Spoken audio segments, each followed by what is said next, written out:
экстремистік, деструктивті діни ағымдардың қозғаушы күші осы жастар болып тұр қазіргі таңда.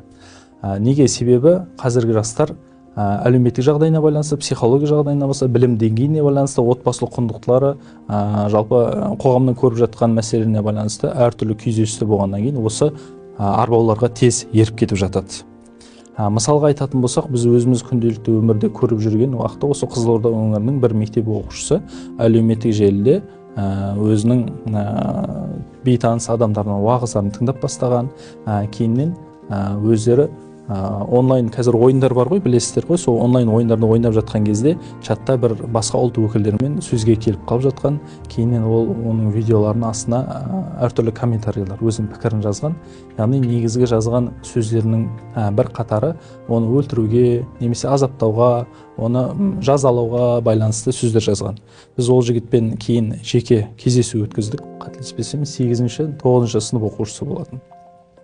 Ол жігіттен сұралған уақытта не үшін сондай қадамға бардың, не үшін агрессия таныттың, не үшін сондай пікір комментарий жаздың деген уақытта ол кек алғым келді, өшімді алғым келді жауап берді. Кейін жаңағы жігітпен жеке сөйлесу арқылы ол жігіттің үйден шықпайтындығын анықтадым. Яғни негізгі себептерінің бірі ата-анасы жаңағы жігітті жалпы қоғамнан бір бөліп алып қалған секілді. Өйткені ұялы телефонын өзінен баланың қолына беріп қойған, көшеге шықпа, кешкісін достарыңмен кездеспе, футболға барма, ана жаққа барма деген сияқты көп нәрсе тыйымдар жасап қойған. Бала күнделікті азаннан кешке дейін өзінің үйінде, виртуалды әлемінде отыр. Переходной возраст деп айтып жатамыз ғой, өзі жастың өз-өзін таппай жүрген уақытында баланы бір бөлмеге шектеп қоюға болмайды. Ол баланың өзінің сөзінде ағамен баяғы көшедегі достарымен, көршілермен футбол ойнайтын күнде сағынам дейді. Өзінің сөзінде айтып жатыр.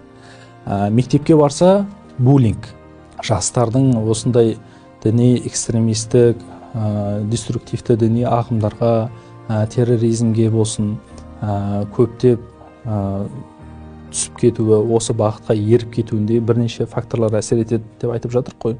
Соның бірі жаңағы отбасы институтының дұрыс құрылмауында.